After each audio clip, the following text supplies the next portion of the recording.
Un día en la mañana cuando desperté, se me vino un recuerdo a mi mente que yo por años, cuando era más pequeño, ¿cierto? Cuando comencé también a crecer, me di cuenta y me hacía siempre esta pregunta, siempre me hacía esta pregunta de un personaje que aparece en la Biblia, ¿cierto? Que más adelante les voy a explicar, no se habla casi nada de él, solamente un pedacito muy pequeño que se habla de este personaje.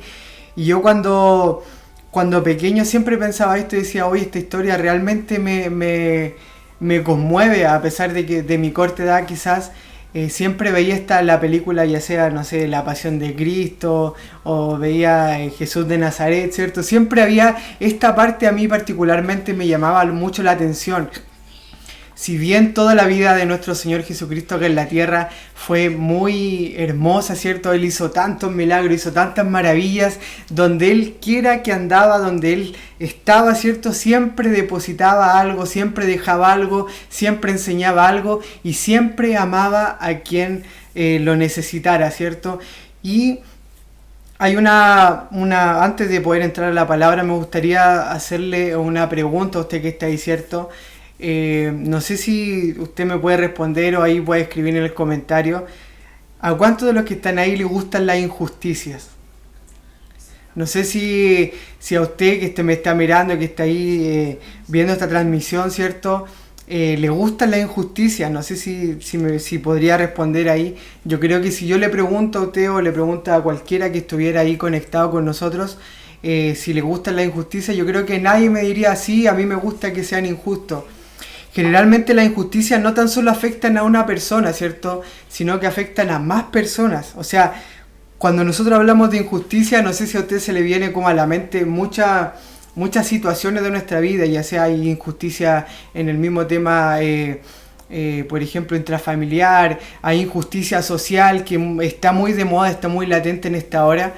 Pero yo creo que si yo le pregunto a usted si le gusta la injusticia o si soporta la injusticia, yo creo que usted me va a decir no, no la soporto, ¿cierto? O no sé, yo salgo a marchar por la injusticia que hay en este país, por la injusticia que hay en el gobierno, por la injusticia que hay en la educación, por la injusticia que hay por la economía de nuestro país, por los sueldos. Yo creo que si usted le preguntan qué es la injusticia, yo creo que encontraremos miles de formas de poder decir por qué no toleramos la injusticia. Generalmente, como les dije, afectan no tan solo a una persona, sino que pueden afectar a un grupo mayor esta injusticia. Y a veces nosotros como personas humanas, ¿cierto? No nos podemos explicar por qué en este mundo existe tanta injusticia. Pero, ¿cierto? Hoy quiero hablarte, le hice una pregunta, ¿cierto? Que si a ustedes les gusta la injusticia. Yo creo que nadie, ¿cierto? Me podría decir, sí, yo tolero la injusticia. Pero hoy quiero hablarte de una injusticia que transformó la vida de un hombre. Y no tan solo la transformó, sino que esta injusticia, ¿cierto? Salvó su vida. Y es un personaje eh, que muy pocos conocen, ¿cierto? Hay muy poca información de este personaje, pero usted me puede decir, pero ¿cómo pueden decir, cómo pueden decir que una injusticia puede salvar la vida de un hombre? ¿Cómo pueden decir que la injusticia, ¿cierto?, que hay en este país o la injusticia que se puede llegar a vivir puede transformar la vida de un hombre? Es como algo inaceptable, ¿cierto?, que pueda la injusticia salvar la vida de un hombre. Pero yo quiero, antes que entrar a la palabra, quiero leer un versículo de la Biblia que se encuentra ahí en Primera de Samuel, versículo 16, perdón, capítulo 16, versículo 7. Ahí abajito está saliendo, dice, pero el Señor le dijo a Samuel, no juzgues por su apariencia o por su estatura, porque yo lo he rechazado. El Señor no ve las cosas de la manera que tú las ves.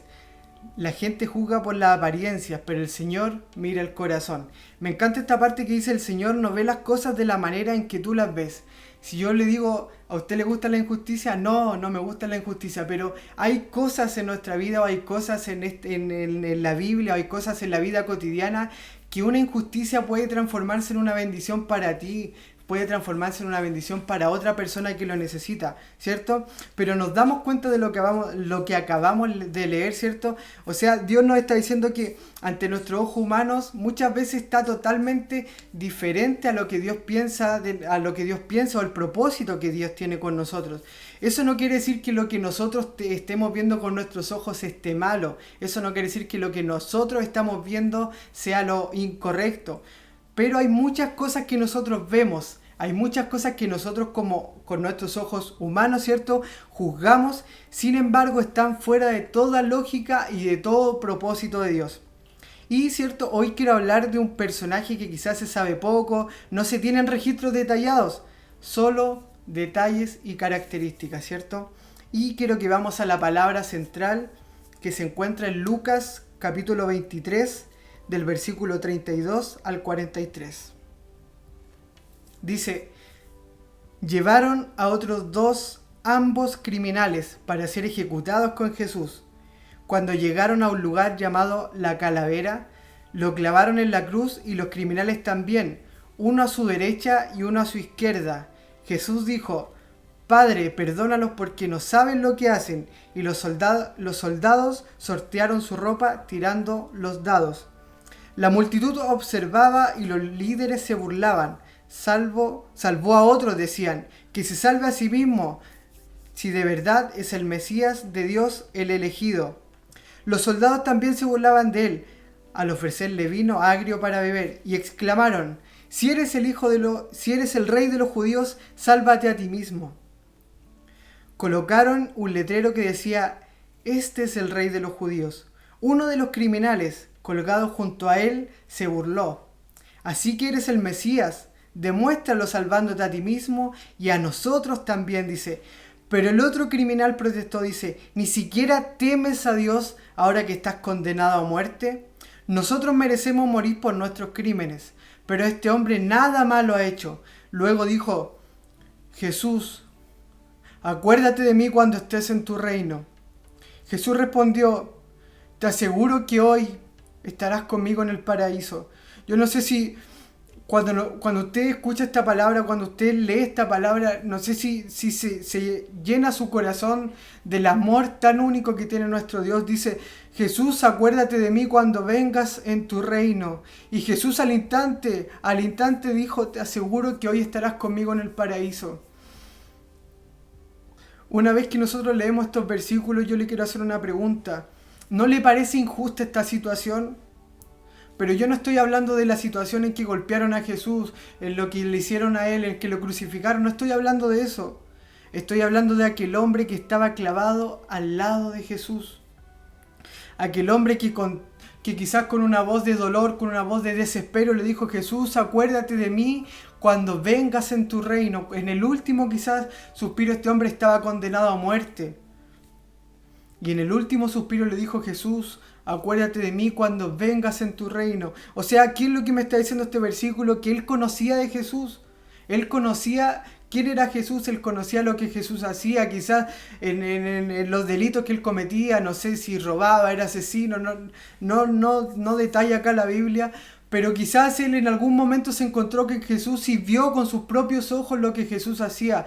Vio con sus propios ojos que Jesús sanaba a un ciego, que Jesús solamente con tocar el borde del manto de Jesús podía ser sanado a una mujer que tenía azotes por años. Y hoy quiero hablarte de este hombre que en el último suspiro de su vida, en el último momento de su vida, se acordó de Jesús, cambió totalmente su vida. Y yo le pregunto a usted, ¿eso es injusto para nosotros? Para nuestros ojos, y más de alguno me va a decir, pero sí, claro que es injusto. Un hombre que llevó una vida totalmente diferente a como nosotros la deberíamos llevar, ¿cierto? A lo mejor un hombre que tenía una familia destruida. Aquel hombre que era llamado criminal, quizás, como lo dije, había cometido algún asesinato, quizás le robaba a gente inocente, quizás dejó a familia sin un padre, o incluso abusó de alguna persona. Nadie lo sabe, solo que era llamado el criminal. Quiero que se entienda que no estoy justificando ningún tipo de crimen, no estoy justificando ningún tipo de delito. Pero si usted se pone a pensar, a lo mejor este hombre tuvo la peor de sus vidas. quizás tuvo un hogar destruido o simplemente quiso optar por un camino fácil, quiso optar por un camino que realmente le iba a ser fácil tomar o adueñarse de algo que no le pertenecía y después venderlo por alguna moneda o por comida, o quizás, no sé, matar a alguien y quitarle su dinero para poder comer. Nadie lo sabe. Pero este hombre, estoy seguro que él tomó una decisión en su vida. Cuando él decidió, ¿cierto?, cometer delito, cuando él decidió ser una persona que no era una persona de bien para la sociedad, él tomó una decisión. Ahora yo le vuelvo a preguntar, ¿no le parece eso injusto? ¿No le parece que una persona que llevó una vida totalmente diferente al propósito de Dios, que fue una persona totalmente mala, que fue quizás un abusador, nadie lo sabe, ¿no le parece injusto que en el último momento de su vida haya tenido un encuentro con Jesús?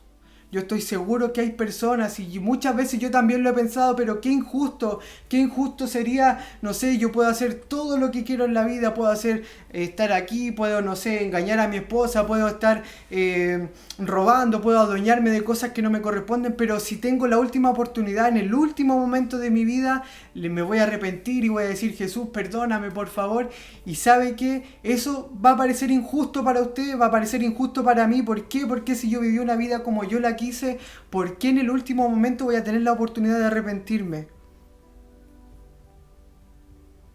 El primer versículo que leíamos decía, Jesús, Dios, no ve las cosas como nosotros las vemos, ¿cierto?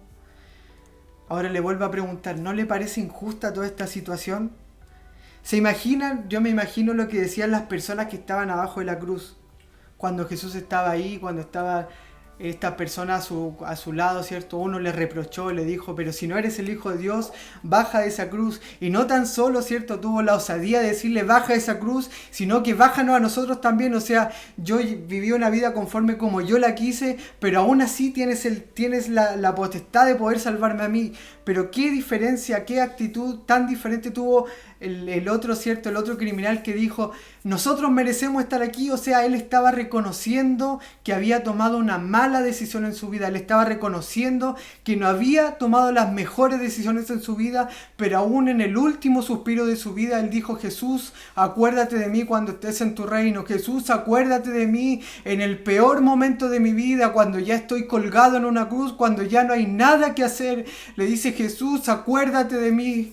Y él yo me imagino a Jesús mirándolo con ternura y diciéndole, de cierto, hoy te digo que estarás conmigo en el paraíso. O sea, a Jesús no le importaba lo que ese hombre había hecho. A Jesús no le importaba cómo ese hombre había vivido, cómo los crímenes horrendos o las cosas que había hecho no le importaron a Jesús, sino que lo único que le dijo, hoy estarás conmigo en el paraíso. ¿Por qué? Porque ese hombre decidió cambiar su vida. Pero se imaginan lo que decían las personas que estaban abajo de la cruz, aquellos religiosos que lo único que querían era ver a Jesús colgado de una cruz. Pero ¿cómo decían, este es un hombre que está a las puertas de su muerte y aún así no deja de amar a las personas? Como un hombre que está colgado de la cruz, que está condenado a la muerte, aún en su último momento de su vida sigue amando a las personas, sigue haciendo milagros, sigue salvando vidas? Yo creo que en el fondo de su corazón ellos sí sabían que era el Mesías, ellos sí sabían que era Jesús, pero no le querían recibir. Seguramente decían, ¿cómo tiene la osadía de perdonar a un criminal y más encima, sobre todo, salvar su alma? La muerte de ese criminal era totalmente inminente, pero Jesús salió a su encuentro, pero Jesús salvó su alma. No creo que haya sido una casualidad que justo en ese momento, ¿cierto?, hayan dicho, hoy tenemos a 3 personas para colgar, vamos a crucificar a Jesús y vamos a aprovechar el viaje y vamos a llevar a estos dos criminales que necesitan morir. Yo creo que para ellos era algo habitual, ¿cierto?, crucificar personas, pero ese día no era una casualidad para este hombre. No era una casualidad que Jesús estuviera al medio y que restaurara su vida, y que a través de una injusticia este hombre pudiera cambiar su vida, que a través de una injusticia este hombre pudiera salvar su alma. Ahora yo le quiero preguntar a usted, ¿le gustaría saber la hora de su muerte? ¿Le gustaría tener quizás una bolita de cristal, ¿cierto?, y ver el momento exacto cuando usted va a morir?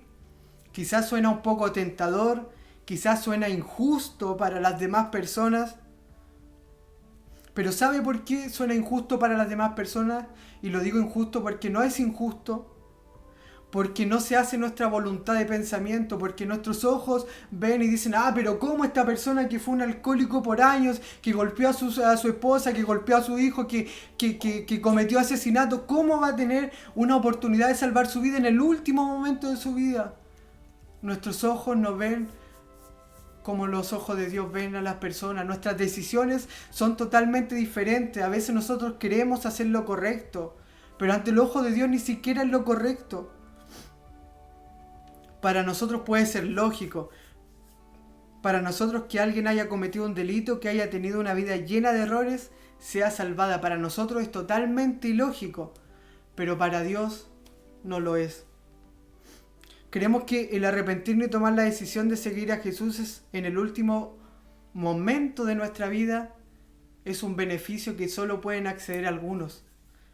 Pero ayer estábamos en la mesa y conversando con Miguel, él me dijo algo que realmente marcó mi vida y fue como el punto fuerte de esta predicación.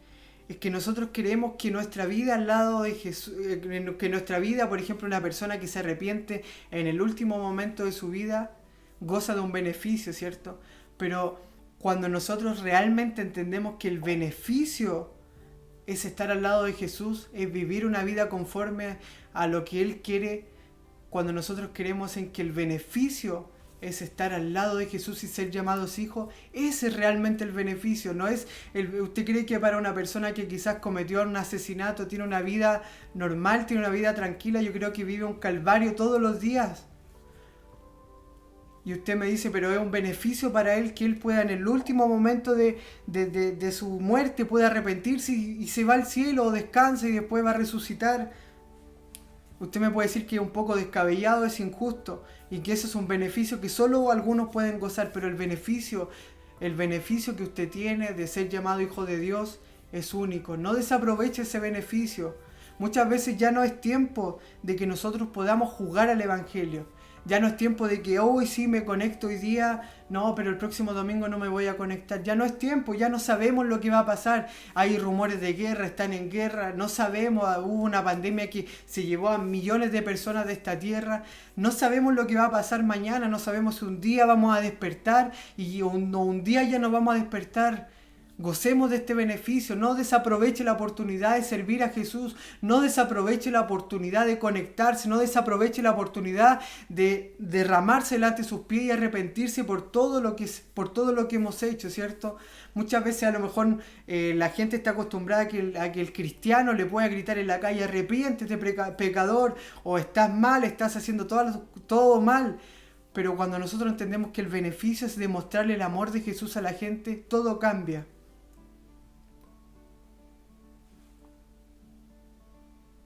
Ya no es tiempo de jugar al evangelio. No esperemos el último momento para buscarlo. La misión de nuestra iglesia, ¿cierto? Dice rescatar a los perdidos. Y yo muchas veces he pensado esto, ¿cierto? Y nosotros como cristianos, o me incluyo muchas veces, nosotros solamente queremos salvar o queremos presentarle a Jesús solamente a un selecto grupo de perdidos. No sé si se ha dado cuenta de eso. No sé si se ha dado cuenta que muchas veces, pero es que esta persona es alcohólica, no, yo creo que no va a estar. A lo mejor este es un poquito menos alcohólico, quizá él va a poder servir a Jesús. Y nosotros comenzamos a elegir, ¿cierto?, a nuestros perdidos. Y muchas veces yo también lo he hecho y reconozco, ¿cierto?, y le pido perdón al Señor por hacer esto, ¿cierto?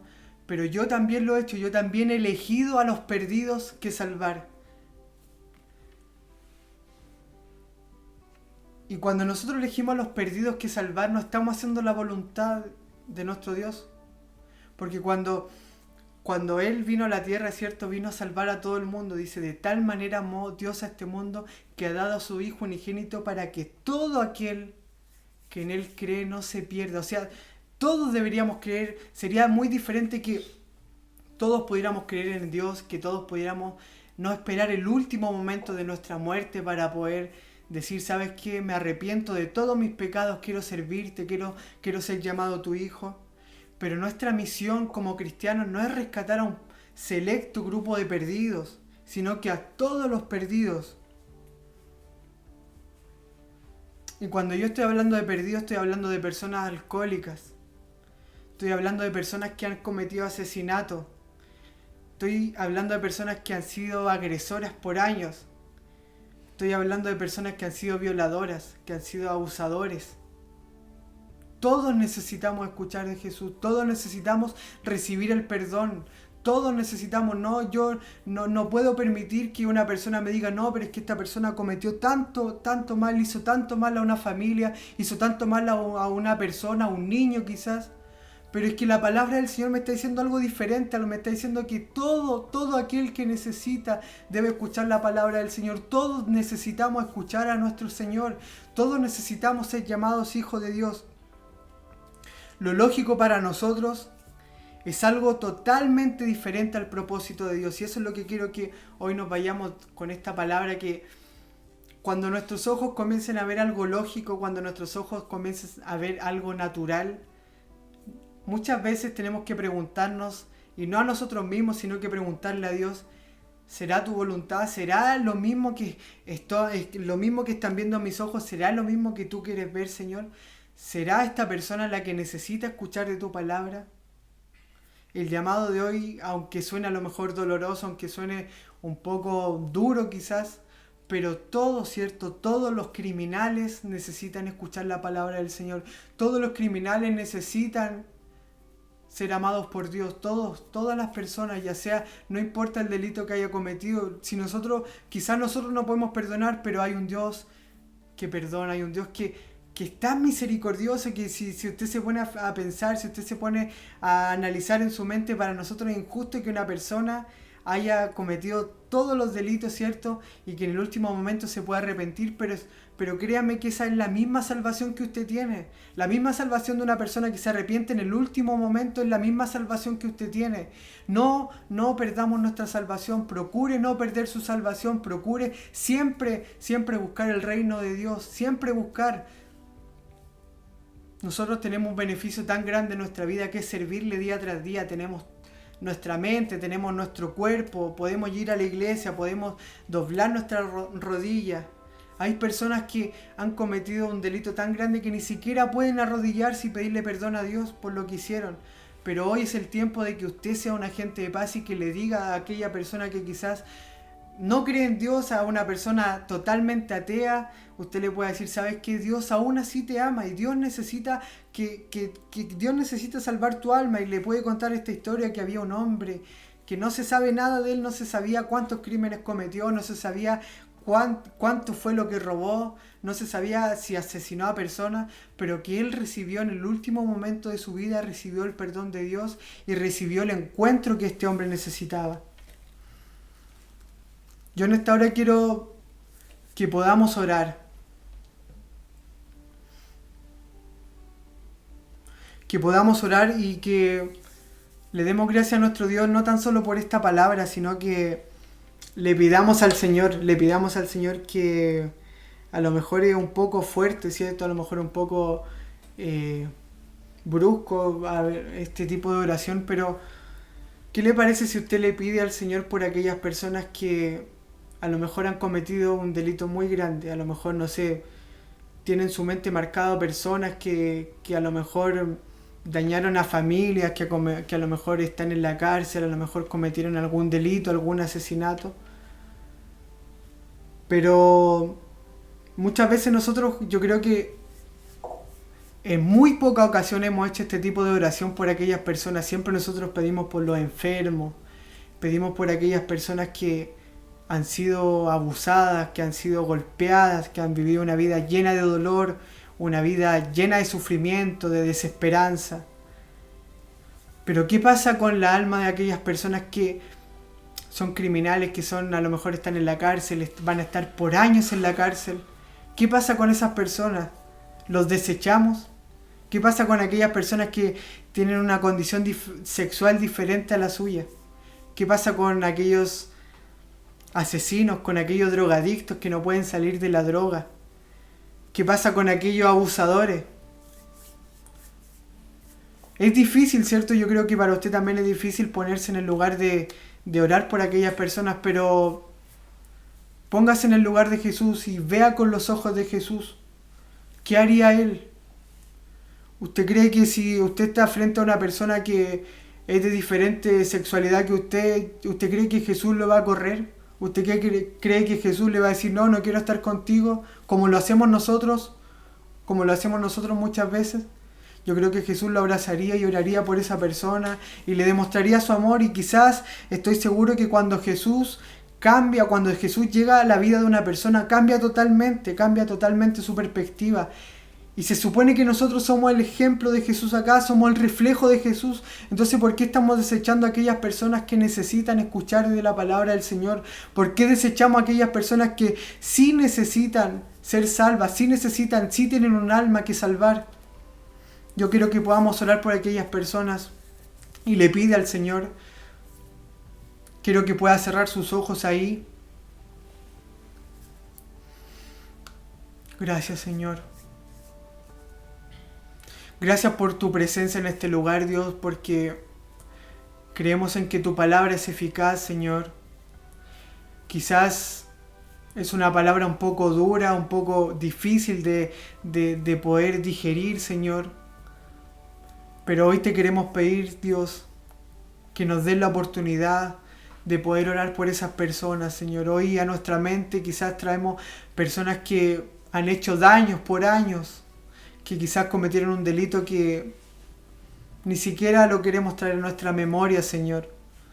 Pero hoy, Señor, queremos que tú puedas restaurar esa vida, que tú puedas llenar sus corazones, Señor. Que puedas restaurar sus vidas. Que puedas hacerles entender que no importa lo que haya pasado.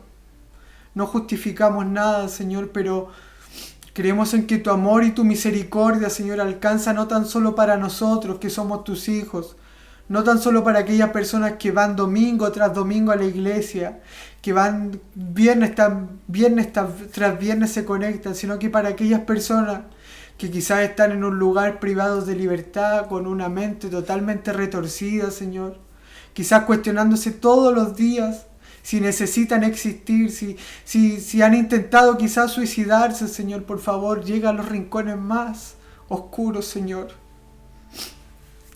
donde nuestra mente no puede llegar, donde nuestra voz no puede llegar, Señor. Te pido que tú puedas llegar a aquellos corazones que necesitan restauración, Dios. Te pedimos por aquellas personas que han sufrido por años, te pedimos por aquellas personas que han causado ese sufrimiento por años, Señor, por favor, que ellos puedan arrepentirse, Señor. Ya no queda tiempo, Dios, ya no queda tiempo. No necesitamos tu perdón, yo necesito tu perdón. Aquellas personas, Señor, los criminales más grandes necesitan tu perdón también, Señor. Te pido que tú puedas salir a su encuentro, Señor, tal como lo hiciste con este hombre. Que no te importó la condición que tenía, no te importó lo que había hecho, no te importó cuántos crímenes había cometido, sino que tú miraste su corazón, Señor. Gracias, Señor, por esta hermosa palabra que tú nos has entregado, Dios. Te pido que sea como un refrigerio a nuestra vida, Dios. Gracias por poder hablar de tu palabra. Gracias, Señor, en el nombre de Jesús. Amén. Que Dios les bendiga mucho. Espero que esta palabra haya sido de bendición para ustedes, ¿cierto? Para mí lo fue enormemente. Espero que la podamos tomar con la mayor, ¿cierto?, de las responsabilidades, con los mejores ojos, ¿cierto? No me critiquen por todo lo que prediqué, pero cuando la palabra del Señor llega a nuestra vida, cuando Dios pone algo en nuestro corazón, no debemos callar, no podemos callar. Así que Dios les bendiga, les envío un abrazo y eso.